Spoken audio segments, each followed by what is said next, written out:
beautiful people. Let's talk that talk. Just take off the trees. Cool. We are on a romantic first date. Yes, honey. Getting to know one another. We should bring the lube. We can have a whole session. You can christen the wine estate, honey. In 600 meters. The one we just bought. Lush wine. What you got?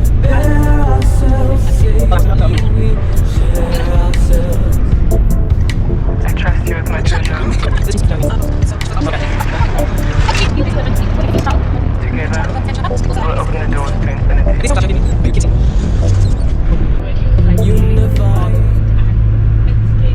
No, it's time, honey. I'm trying to step into a life where I'm having the best sex of my life and actually in healthy relationships. So, trying to break the things that are standing in the way of that. You know what I mean? So. For me, I didn't expect living with my parents this year to be so intense, where I didn't plan on being so explicitly like honest, so also like this is me to my family.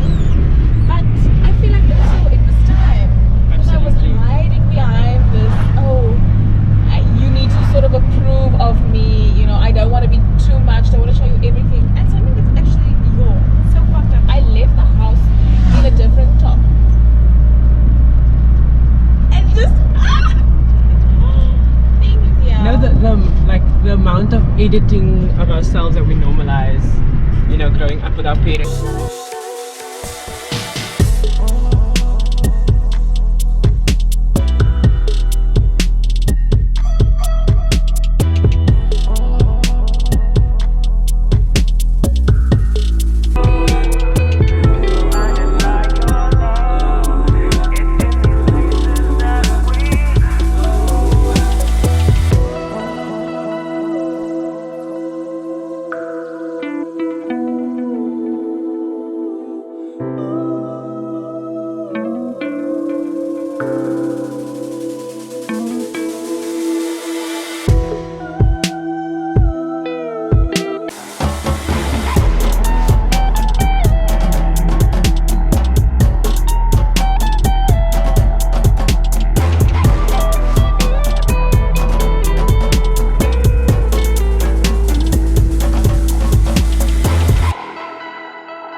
So I'm gonna ask again the question specifically to you. You are a literal gift, but like there's an acknowledgement that you know because you have spent time with yourself that you are a gift, and you walk into a space knowing that you are a fully realized person, and nobody is gonna take from your empire that you have taken time to build. So how did you specifically get to that point where you are like, yes, it's a pleasure. Cheers. Cheers. Well, you know that the foundation for all of that started a couple of years back. I was around 16. I just come to Stellenbosch High School where we met each other from, and I was at a point where I was just so tired of being going out of my way to keep everyone else happy and please everybody in a bid to make me as little of an inconvenience as possible, because I came from a split home. I moved around a lot. By the time I got to Stellenbosch, I changed schools. I was in one school in grade 1, a new school in grade 2, new school in grade 3, back to an old school in grade 4, back to another school in grade 5, back to my first school in grade 6, and then I was there for 4 years, and then again changed schools, came to Stellenbosch in grade 10. And firstly, I never had any kind of structure and any kind of stability in any sense. I was constantly adapting to my circumstance.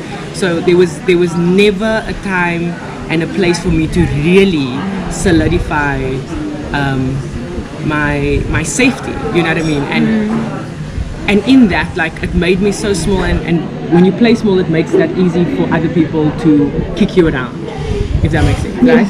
It makes too much sense. If you're gonna turn yourself into a ball, people are gonna play soccer with you, you know. And when I came to Stellenbosch, I was like, no, every time I have to start over, it's an opportunity to define who I am.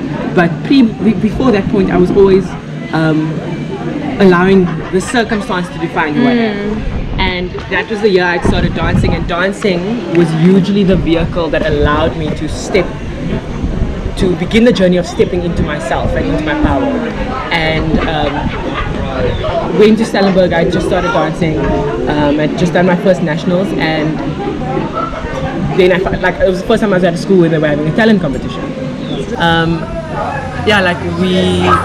The school was having a talent competition, and I was the new kid, so I didn't have a history at the school yet. People kind of had formed their groups, and I was like, I need to take this opportunity to state who I am. So people were like, we see you. Yay. I came in was the new kid, and within 2 months I won the school talent competition.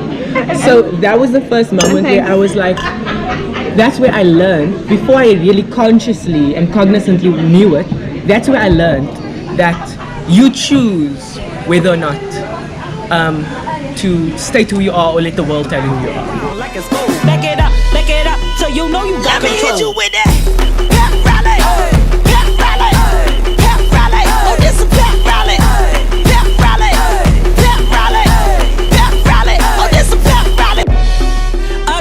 Downtown, everywhere we get down, it's about to go down. Are you ready? Are you marked?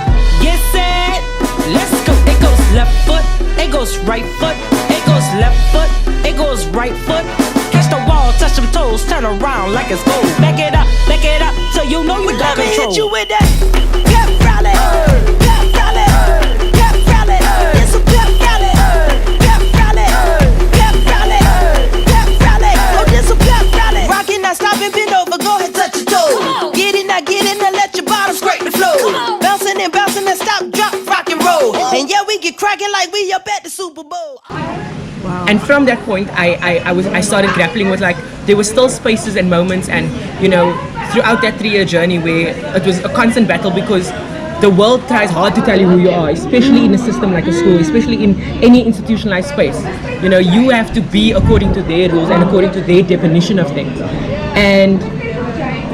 But winning that talent competition and being able to be like, yo, this is who I am, was such a pivotal point for me, because that was, I think, the first time in my life where I took the opportunity to be like, yo, this is who I am. And that from that point, it gave me license, even though I was still very inside of myself. At least inside of myself, I made this shift of being like, I actually have license to determine who I am. Like, I don't have to be told who I am. So as it goes, like when you have to break cycles or break through barriers, just after winning the talent competition, like resistance manifested with a potential bully. And there was this one day where he came up to me with this group with these boys, and it was now going to be like a standoff. And and I remember I was walking. We had this little moment, and you know how boys are, they're very powerful in a group. When they have their gang with them, pack what I mean? mentality. Pack mentality, and one gets to be the alpha, and they all hype him. Because I had chosen to state who I am, I wasn't gonna let that moment make me step back and apologize. Because basically the energy of that standoff is like, I need to apologize for winning the talent competition, and this is the guy that must made it through for Stella's Got Talent, but he can't even freestyle. He must come battle me.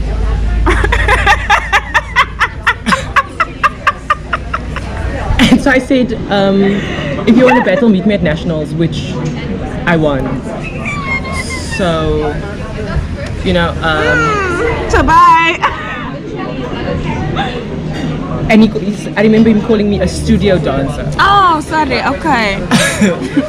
So I was like, Cool. Said what I said, and kind of like, that was the moment where I realized he doesn't really define my reality. I am doing what I'm doing, and he can't make it smaller than what it is. Like, no one outside of me can change what my experience is for me.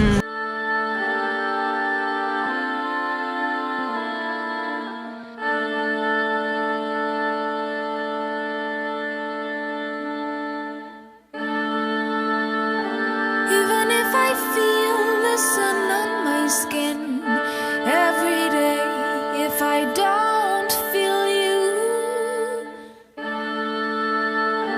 Even if I see the most beautiful things up in the sky, if I don't see you, take me higher. Take me higher. Take me higher. Take me higher.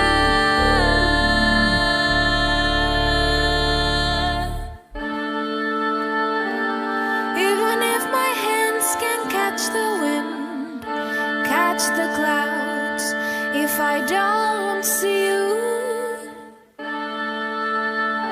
even if I feel the sun on my skin every day, if I don't feel you, take me higher. Take me higher. And the only way that experience changes is if I allow them to change it for me. So I let him say what he said. I let him have his moment. I smiled at him and I moved on with my life. Where Thank you for coming. thank you for coming. I heard what you had to say. I'll what's the word when they say I'll take it into Consideration. I'll take it into consideration. But Put it in the suggestion box. there you go. And that was really and that was the first time I'd ever done that, because before that point I would always be like, I'm so sorry, I didn't want to make waves. I was like, no, no babes, Why not make waves? if that's what's always been a part of my medicine, which I now understand, fast forward to being 25, I understand that the medicine I come with is that of being a transformation catalyst. I have the kind of energy that when I step into a space, I'm in an environment, I'm in a circumstance, working with people, my energy catalyzes shift, it catalyzes change, because it's what I've been living and experiencing my whole life. You know what I mean? So, I don't have to apologize for what my medicine is, because it's not my responsibility what people do with it. You know what I mean? You don't have to change, but if someone steps in front of you and their energy is giving you an opportunity to think differently, speak differently, show up differently, Accept it. accept it. You don't judge it. Because I'm not defining what your medicine is. Yes. I'm not asking your medicine to be something that it's not. So don't ask that of me. You know what I mean? And I remember that moment in grade 10 definitely being the pivotal moment to starting me on the journey towards myself instead of away from myself. And I think there's no one single thing that there's no one single moment, because it's an ongoing journey, because this world never stops trying to tell you to do otherwise and tell you to stop being you. So it's going to be a lifelong journey to remain in your power, and it's going to be a daily choice. And that was the next major shift in my life, and I can't tell you exactly when that came, but when I realized that every moment of our life is a choice point. Every day that I wake up, I have the choice of going, I'm going to accept what the world is trying to tell me I should be, or I'm going to choose to stay in my truth. That is a choice. It's like I made a post about it on Instagram the other day.